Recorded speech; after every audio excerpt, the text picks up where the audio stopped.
ఆహారాన్ని కూడా సిద్ధపరచుకోమని చెప్పాడనమాట. వాళ్ళు ఏం చేశారు? ఆహారాన్ని మొత్తాన్ని సిద్ధం చేసుకున్నారు.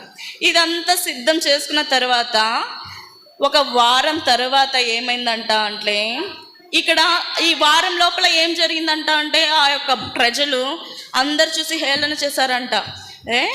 ఈ యొక్క సింహాలు, ఈ ఏనుగులు ఇవన్నీ ఓడెక్కిస్తున్నాడు, ఇవన్నీ కూడా వెళ్తుంది, ఈ పాములు ఇవి కూడా వెళ్తున్నాయి, వాళ్ళేదో అయిపోతారా, వీళ్ళు మన మాట వినట్లేదు, చెప్తుంటే కూడా మాట వినకుండా పిచ్చి పిచ్చిగా ఓడ క్రియేట్ చేసినాడు, అందులో జంతువులు అంతా తోస్తున్నాడు, ఏం చేస్తాడో ఏమో అనేసి అందరు హేళన చేశారనమాట.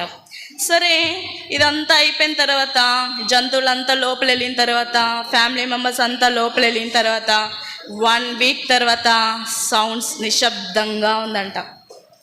ఓడ దగ్గర ఏ సౌండ్స్ రావట్లేదంట. ఇంకా అక్కడ ఉన్న ప్రజలంతా చూస్తున్నారనమాట, ఇన్ని రోజులు